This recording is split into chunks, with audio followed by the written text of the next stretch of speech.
Hello students, in this lecture we are going to understand what are interpersonal communication skills.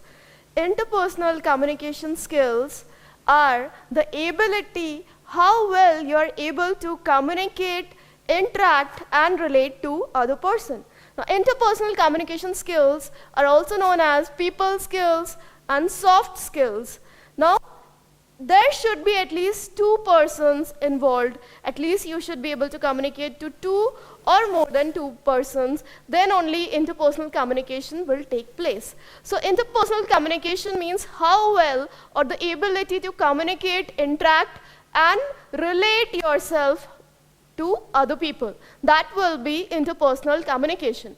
Now, what are the types of interpersonal communication skills? We are going to discuss some important points. I have covered 11 points here. So, we are going to cover 11 points in interpersonal communication skills. Now, we can develop interpersonal communication skills. We can understand how well we are able to communicate or relate with other people. What are our interpersonal communication skills, where we stand, how we relate to other people. By developing our communication skills, we can develop our communication skills, and by the feedback and reflection we get from other people, we know where we stand and how good we are at interpersonal communication skills. We can definitely improve that, because interpersonal communication skills are not only needed in professional area, but it is also required in personal life as well.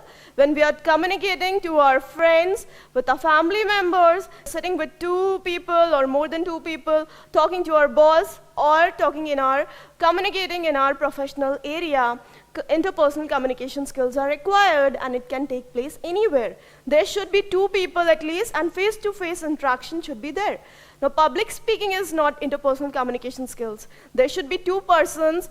You are able to, minimum two persons at least, and you should be able to interact with them face-to-face. You are able to understand them, their communication, verbal, non-verbal, how they are communicating to you, what are their reactions. So this way only interpersonal communication will take place, and this is how we can further proceed.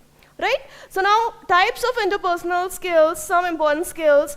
First one will be verbal communication. Now, how good you are at verbal communication. Now, that doesn't only mean you know very fluent English, or you're very good at communicating, you're very good at using heavy words. That doesn't mean that. That means you know how to say and when to say, what to say. What to say, when to say, and how to say a particular thing. That means you are able to express your views and your ideas nicely in front of the other person. You are able to make yourself understand to other persons.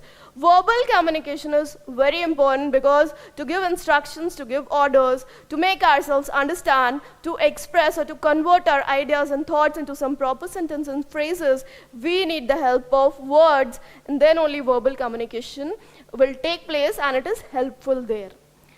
Second one is active listening. Now, active listening is an important part to develop interpersonal skills. Active listening, that means you are listening properly, attentively to the person who is speaking to you.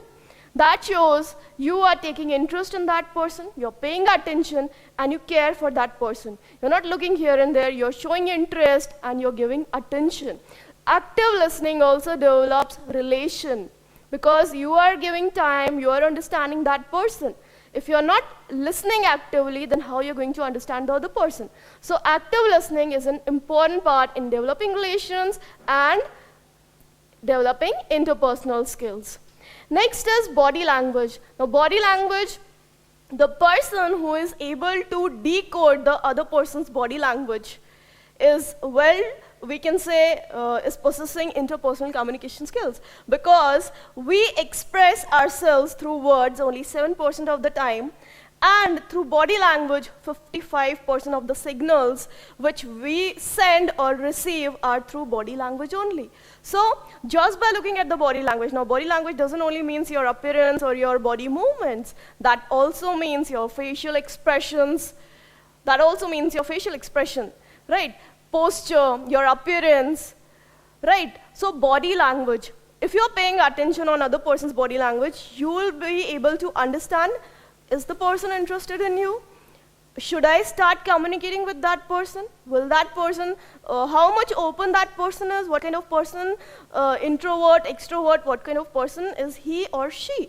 So through body language, we get so many signals, and the people who are able to decode it, they are able to understand it, when to say, how to say, what to say, to whom to say, whether I should start communicating with that person or not. And through voice or the sound, we express 38%. So we get a lot of idea by studying body language, paralanguage, and verbal communication. If you're having an idea, so that will be clear. But through body language also, we get so many signals, and even we make ourselves understand to other people, right? Fourth is openness. Now openness, that means the person is confident. If you are folding your hands and standing or sitting, if you are having a defensive posture or a reserve kind of appearance, reserve kind of posture, if you are grabbing that, so that means you're not openness. You're not open. You're not showing openness to the other person to start communication with you, right? So there should be openness, then only you can start communication, and then only the other person will start communicating with you, right? So if you're showing openness, that means you're relaxed, you're cool, you're calm, you're relaxed, and the other person can start communicating with you, right? So there should be openness so that the communication take place. Next one is negotiation skills. Now negotiation skills does not only means that you are able to negotiate something into your favor, you're turning something into your favor. That doesn't only means that, but negotiation also means you're understanding other person's benefits, what they want, and you're keeping in mind both the parties' benefit, and you're agreeing on a common point, or you're favoring that point in which both the parties will be benefited. So negotiation skills, that means you're not just being selfish and thinking about you, but also you're thinking about the other party as well and their advantage as well. That means negotiation skills. Now decision making and problem solving skills, how well you're able to take decision, how frequently, and how you're going to react to a particular situation, because decision-making ability is not an easy task. It's not easy. If you're having knowledge, if you're able to understand what is right, what is wrong, then only you'll be able to take decision. And if you're a confident person and if you possess interpersonal skills, it will become easy for you. Problem-solving skills, if you're hearing problem-solving, you need to hear someone's problem, you need to hear your company's problem, then only you'll be able to get a solution of that.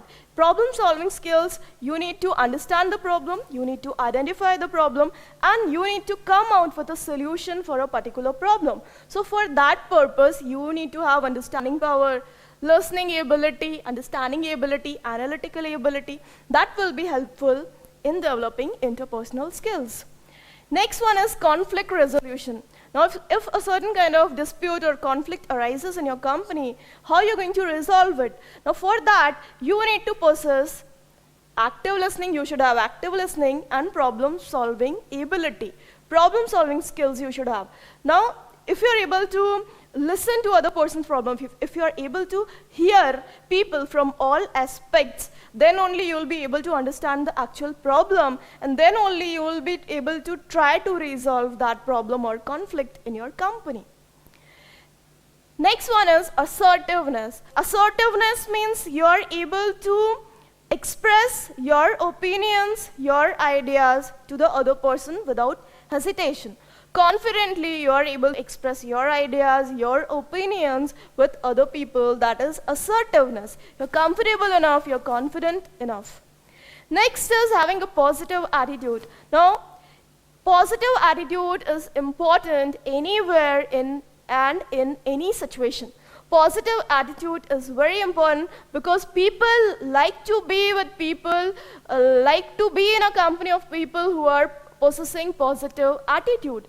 Now positive attitude, even in the worst condition, worst or negative situation, you can survive if you possess positive attitude.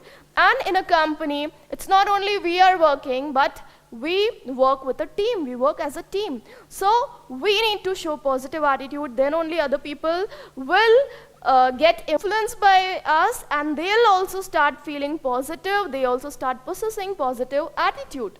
Right, now I'm relating this teamwork as well, positive attitude, because we are working in a team.